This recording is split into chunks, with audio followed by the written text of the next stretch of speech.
So if you're new here, we've been going through this series called Forward, about moving forward. It's our word for this coming year, how we're supposed to go from one spot to the next in faith.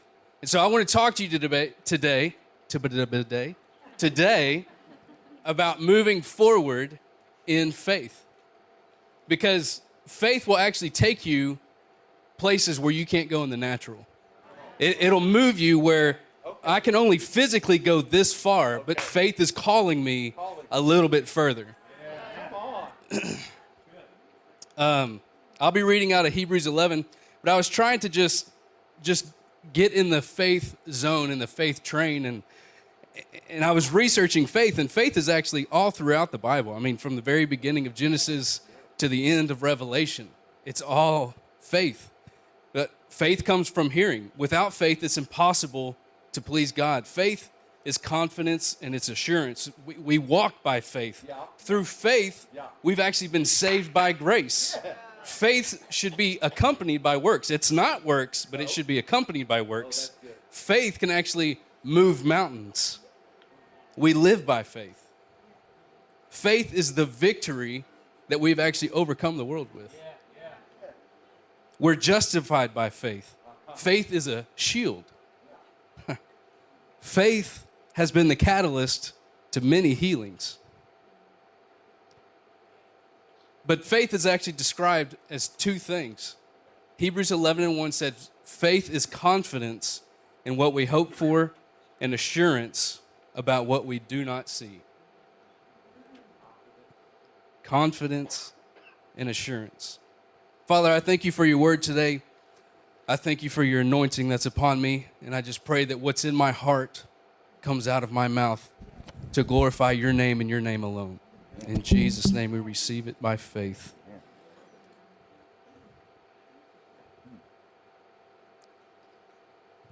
It's amazing, thinking about in Thanksgiving, it's full of traditions. We're surrounded by different family members, maybe some that you haven't seen and probably since last Thanksgiving. But I love, we were actually able to share a table with some friends from church, and we talked about different traditions over the course of Thanksgiving. My family, when we grew up, we were doing this, and this, and oh, that's cool. When I grew up, we used to always do this. We talked about different foods that we would have, and, that one thing that you look forward to every year. Anybody, I was actually disappointed. I didn't realize it till later. I was talking to my wife. I said, we didn't have any sweet potato casserole. I was like, what in the world? We're going to have to redo Thanksgiving now. It's heresy. That's exactly what it is. Send it back. Take it, we have to do it again. But the traditions are there, and it was actually fun. I love to talk to you. I used to not be a history person. I really didn't care. It was probably the worst subject I had. I had no care for history, which is very important. And now that I'm getting older and I have kids of my own, I really enjoy learning about history. In fact, I was talking to my grandpa a couple weeks ago, and I found out that one of my great, fill in some greats, grandfather was I believe, a general in George Washington's army. And actually, we have letters and things, and we can prove that he was in the same room where the Declaration of Independence was written. It was really, and so now I'm like, well, that's cool. His name is General Grayson, I believe. And it was neat. It to me, it made that story more interesting, the account of history more interesting. And that's what Hebrews 11 is for our faith. Okay. That's our faith family that we can lean on, right? I won't read the entirety of it, but through faith, Abel brought a better offering. Enoch was taken from this life without tasting death. By faith, Noah built an ark, even though there had never been a circumstance that called for an ark. By faith, Abraham traveled and lived in tents as a foreigner, knowing that every step he took was a new place that God had given him. And he offered Isaac as a sacrifice by faith, only to be stopped at the last second. By faith, Isaac blessed Jacob and Esau. By faith, Jacob blessed Joseph's sons. By faith, Joseph gave instructions to bury his bones after 400 years of slavery. By faith, the people passed through the Red Sea on dry land. By faith, walls of Jericho fell. By faith, others conquered kingdoms. They administered justice, and they gained what was promised by God. By faith, they shut the mouths of lions. They quenched the fury of flames. They escaped the sword. They had weaknesses turned to strength. They received dead people back, turned to life again. Many persevered through trials, beatings, imprisonment, torture, and some even died waiting for the promise of God. Hebrews 11:13 says, all these people were still living by faith when they died. They didn't receive the things promised. They only saw them and welcomed them from a distance, admitting that they were foreigners and strangers on earth. Their faith took them further than they could physically go. Come on, you're going to preach it in there. Faith puts you in places that the natural can't. You see, without faith, the Red Sea wouldn't have parted. Without faith, Joseph's bones would have stayed there.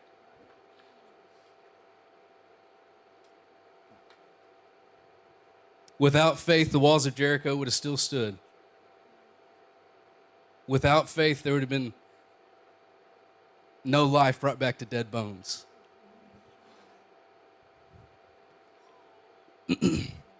I was thinking about the father of faith, Abraham. If you're new to Christianity or you've never read the Bible before, Abraham is known as the father of faith. And just to kind of summarize Genesis 13-ish, 15 to 20-something, Abraham was a man of God, and God came to him and said, Abraham, I'm going to make your descendants more than you can count. If you look at the sky and you see the stars, that's how numerous your offspring will be. But the thing was, Abraham had no heirs, no offspring at all. Zero.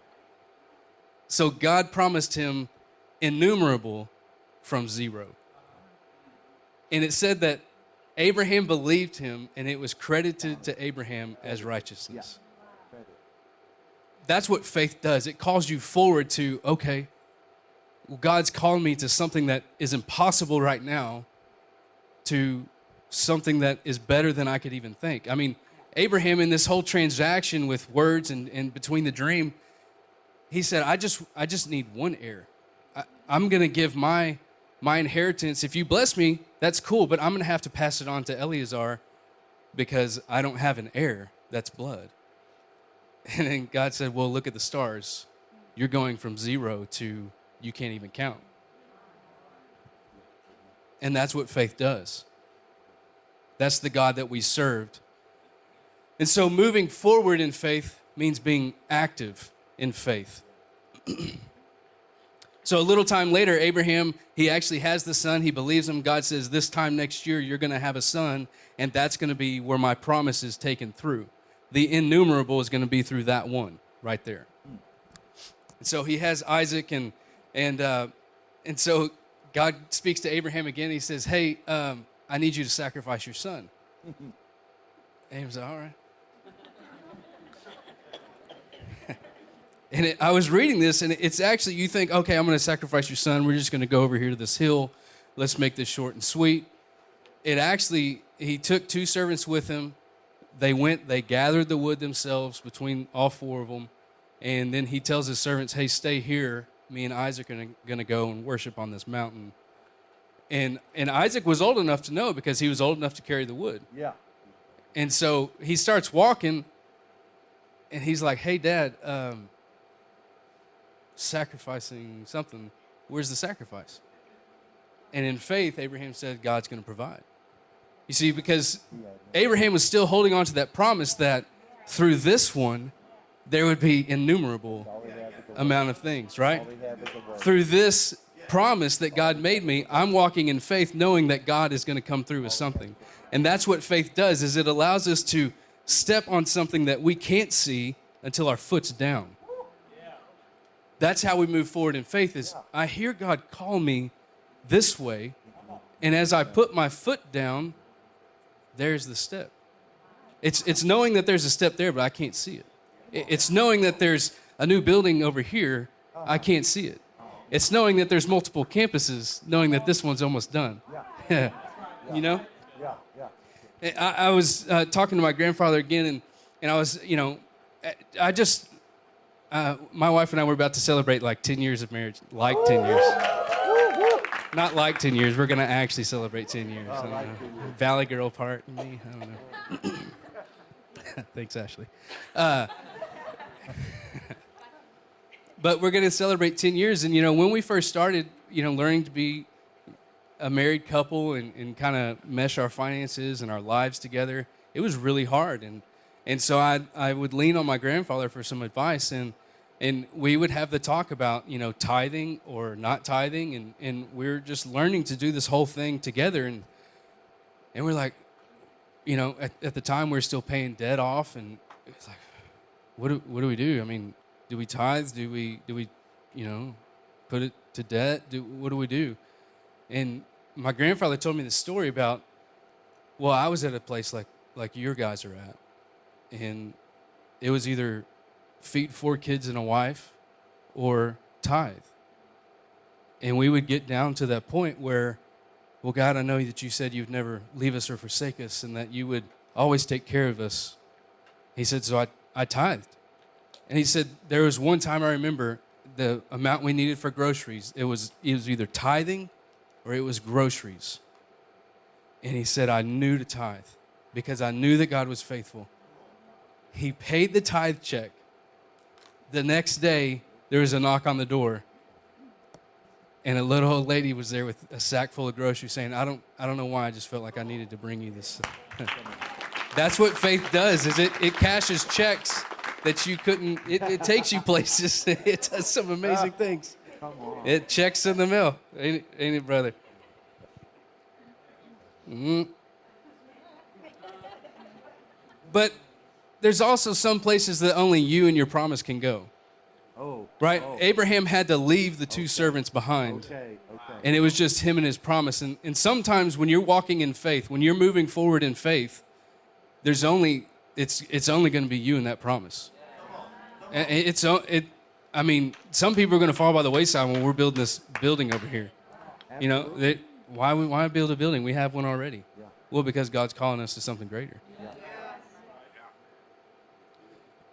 But we have to walk with the promise, hand in hand, knowing that every step I take is anointed because of the promise.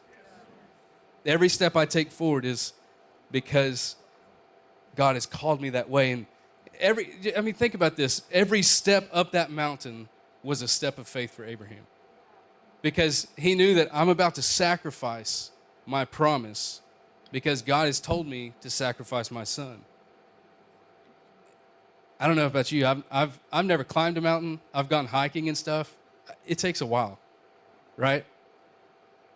I know I'm wearing flannel and all that. Makes me look like a country guy or mountain climber or whatever. But there's a lumberjack. There you go. That's the word I was looking for. I tell you what. I just got done busting through a cord of wood out there outside. That was my worship out there.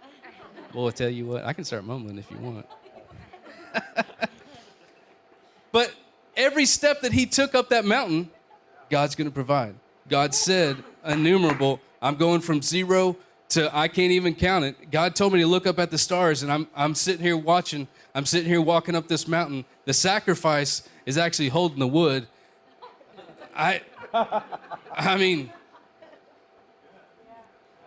When God said, I'm going to bless you, the first thing he said was, I don't have any heirs. It was kind of like, what's the point? Because when I die, it's all done, and he was already pretty old.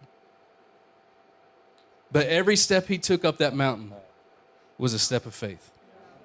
And that's what faith does. It calls us to go forward where we can't in the natural.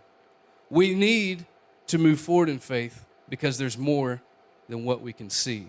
1 Corinthians 13:12 says, for now we see only a reflection in a mirror. Then we shall see face to face. I know in part, well, then I shall see fully, even as I'm fully known. Abraham walked his way right into the blessing. He walked us right into that blessing. He walked the entirety of Israel and the people of Israel right into that blessing. Every step he took climbing that mountain was a step of faith, moving us into that mountain, into the blessing. You know, in my preparation, I kept going through different scriptures, and even this sermon is a step of faith, to be honest with you. Pastor Jonathan can attest to that. He texted me yesterday, how you doing? I said, not good. Not good. I'm not even lying. You can ask him. But I knew that God would come through because, one, you need to get fed, and your faith needs to go forward, and the word that Pastor Jonathan knew that I would have, he knew that you would need.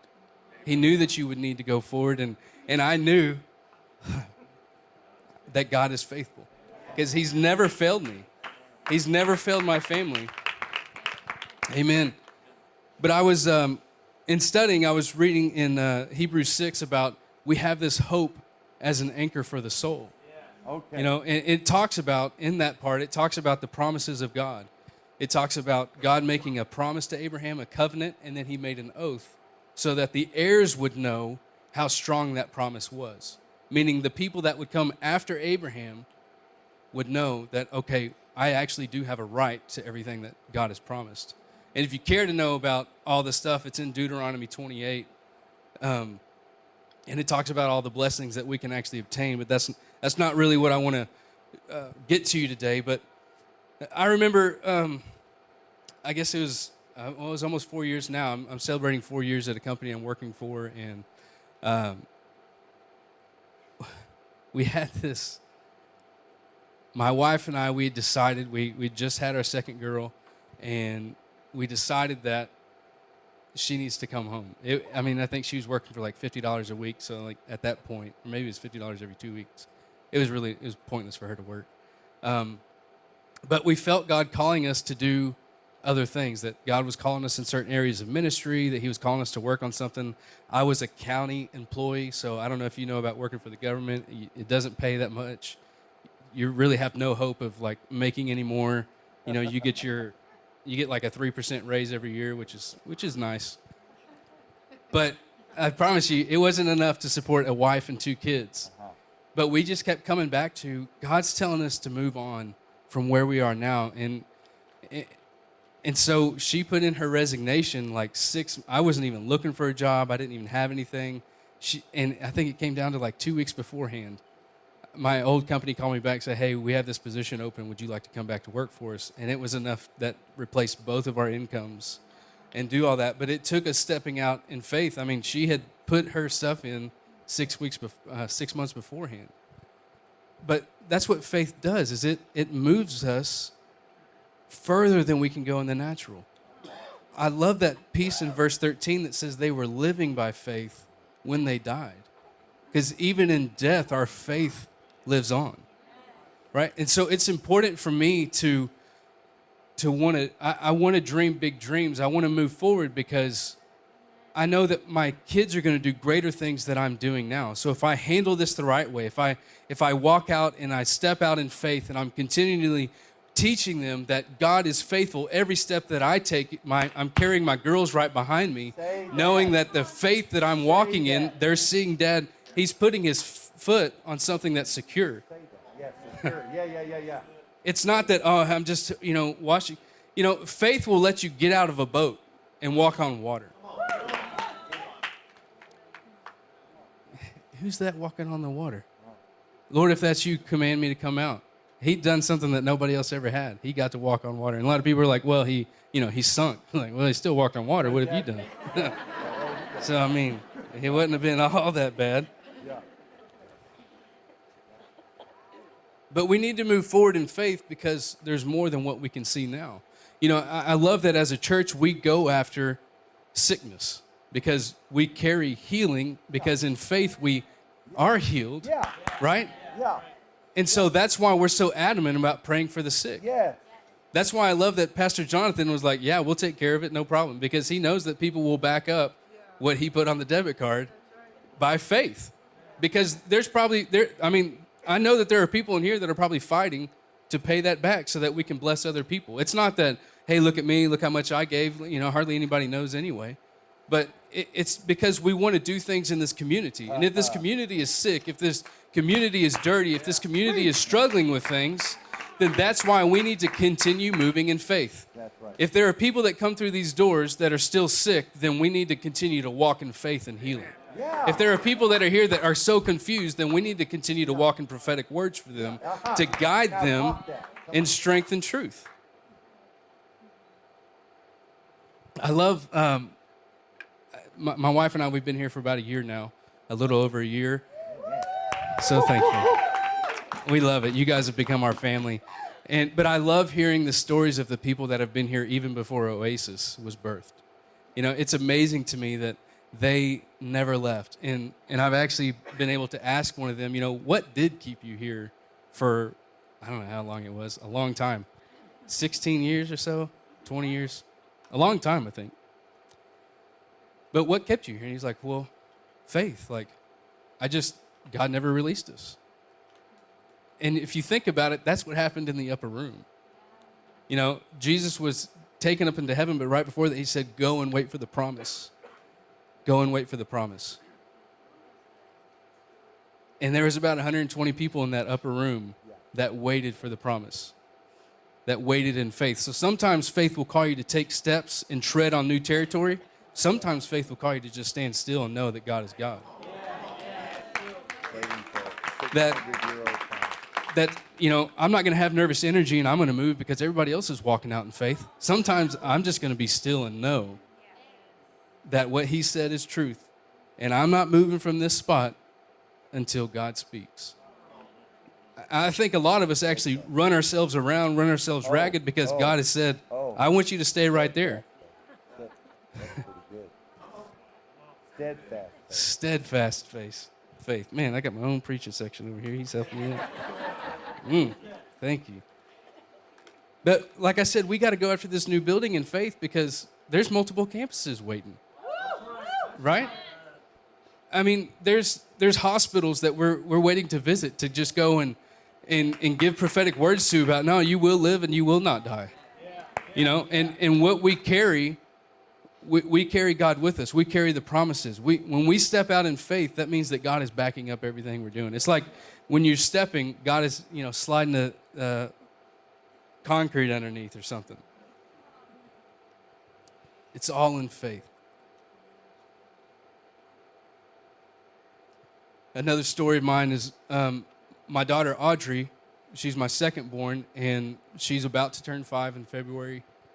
And she had a frequent urinary tract infection. I was trying to think of the medical term, but I'm going to think whatever.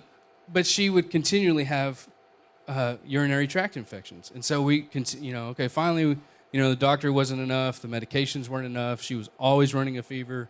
It as a parent, it was really hard because she would get up to like 103, 104 fevers.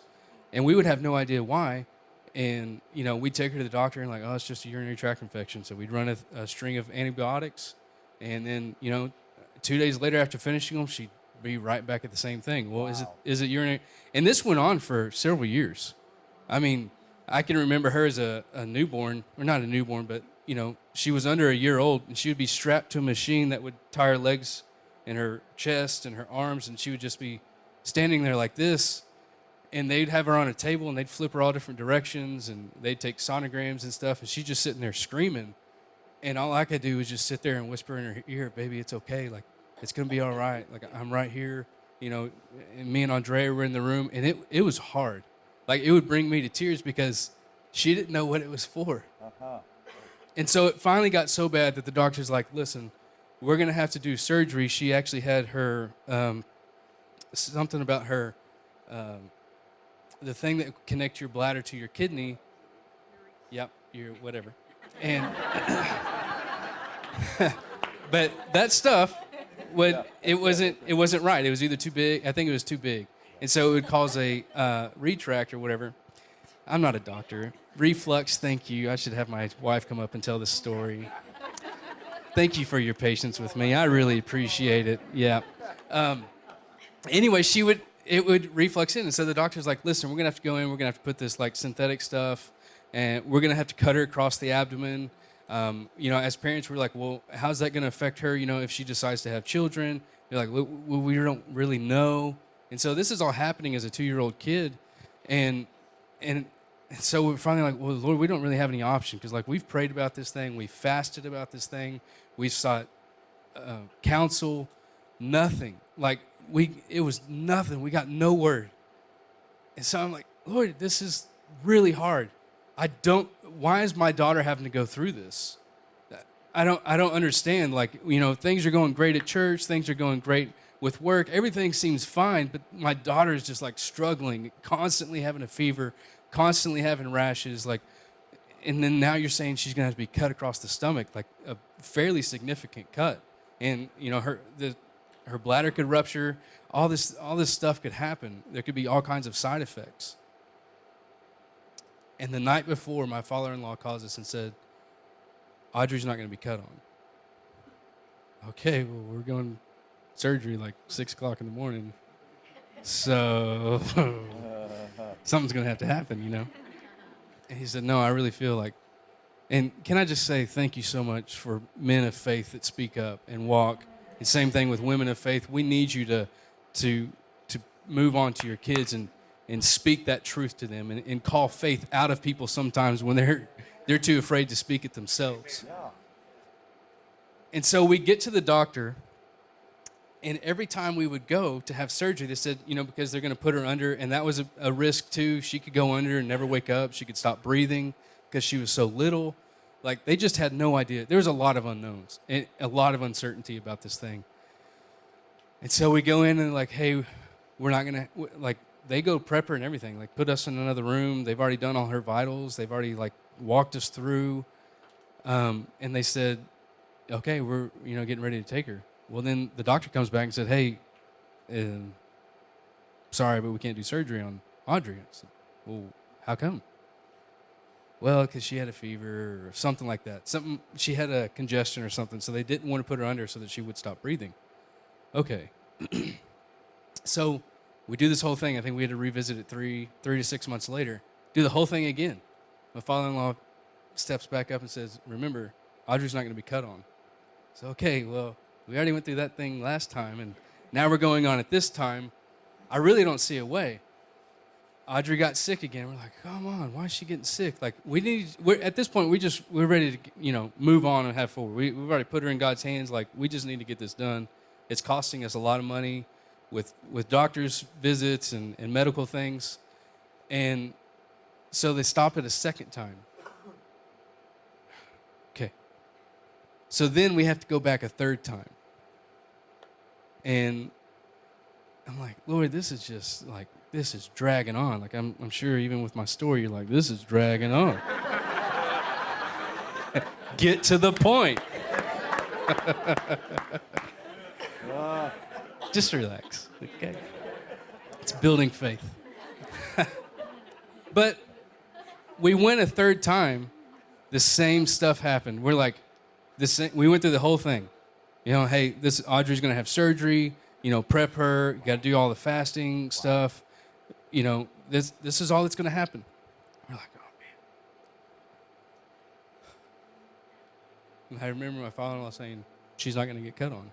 And at this time, I'm like, Lord, I had my pastoral cousin who I lean on for some things, and he's in the hospital with us, and we're like, Lord, I just don't, like, I'm just tired. I'm tired of doing this. I'm tired of my kid running 103 fever. It's been like a year and a half. She's not going to be cut on. Okay. Lord, I believe your word. She's already left me. She's not in my hands anymore. I can't be in the room with her. She's gone. She's with doctors. I remember we had a picture from one of the nurses where she was just waving at everybody going down the hallway and being her sweet self, saying hi. Never met a stranger. which I'm worried about because I'm like, please don't take candy from nobody. She loves dogs too, so please don't go pet a puppy. Like, just Lord. And I remember my father-in-law, she's not going to be cut on. Okay. I don't understand. Like I said, the doctor had already taken her. Andrea and I are in our own separate room. We're waiting. And we have a little buzzer. The buzzer rings like we're ready for a table at a restaurant or something. And so we go up to the deal and they said, oh, the doctor needs to speak to you. So, okay. Now what? And she wasn't running a fever or anything. But something about, there was blisters inside her bladder. And they're like, look, we really don't feel like this does not make for a good surgery. There's things going on. We're like, this is the third time. Like, you know, we really enjoy paying you. You know, we're still having to pay you for doing all this stuff. So we, go on, do something. And they said, well, there's this thing that we might try with Audrey, and it's just a little gel. It looks like super glue. I guess is the way I would describe it to you. Okay, try that out. And can I tell you, there is not one scar on my daughter, and there has been no urinary tract infections for like 2 years. Her abdomen, she never got cut on. Never got cut on. And I'll close with this. Hebrews 12, 1-3 says, therefore, since we are surrounded by such a great cloud of witnesses, let us throw off everything that hinders and the sin that so easily entangles. Let us run with perseverance the race marked out for us, fixing our eyes on Jesus, the pioneer and the perfecter of faith. For the joy set before him, listen, for the joy that was before him wasn't there at that time. For the joy set before him, he endured the cross, knowing that you would one day look upon it. Scorning its shame, sat down at the right hand of the throne of God. Consider him who endured such opposition from sinners, so that you will not grow weary and lose heart. I want to encourage you today to move forward in faith. Don't be afraid to step out where you hear God calling you. It's not a loud scream, hey, come this way. The reason why God whispers is because he wants you right there. He wants you so close that you have to listen. And that's what faith does, is it calls us out one step at a time. But have faith that when you take a step, that God is able, that God is there.